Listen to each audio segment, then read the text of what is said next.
you have learned that it's probably the best policy to avoid dating anybody who's cheating. Yeah. Lately, I've tended to avoid anybody who's married. Hey guys, I'm Stephanie. I'm Mick. And this is the Polyblog. Today we're going to talk about what happens when you find yourself dating a cheater. No. It's unfortunate.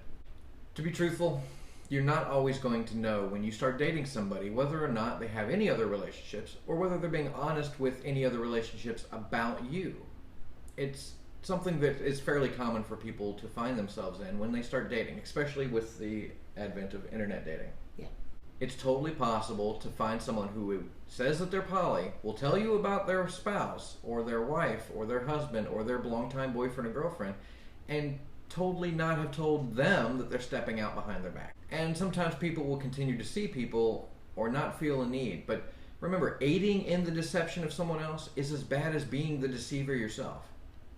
Polyamory, being relatively misunderstood, shouldn't be cast into a negative light by associating it with cheating.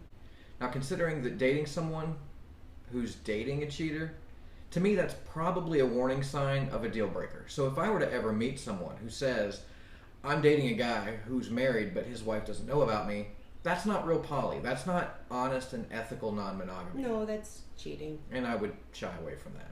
Deceiving a person about the status of their relationship takes away control from them because they don't have a choice to deal with the information that they are not being presented with.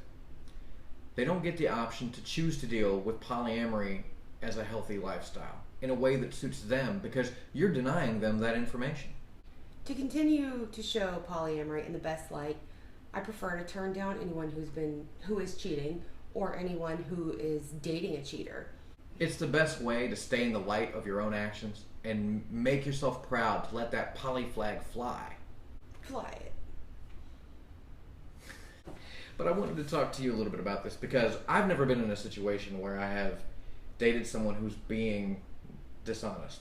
Mm-hmm. And you have found yourself in that situation. Twice. I can talk about either one. The first time or the second time? Let's talk about the first time. Well, the first time, I was dating someone.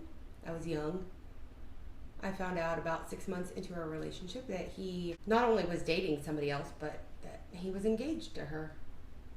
How did you take that emotionally when you first found out? It was kind of devastating, but I continued seeing him. Why did you feel that it was a good idea to continue to see him? I was emotionally invested in the relationship. How long were you guys together before you found out that he was seeing someone else too? About 6 months. So you were 6 months in and find out that he's also engaged. Mm-hmm. It can be tricky, but the best choice of actions would have been to end it. And yes. How long did you let it go on knowing that you were in a relationship with someone who was also deceiving a fiance? Almost a year after that. So tell me about the second time.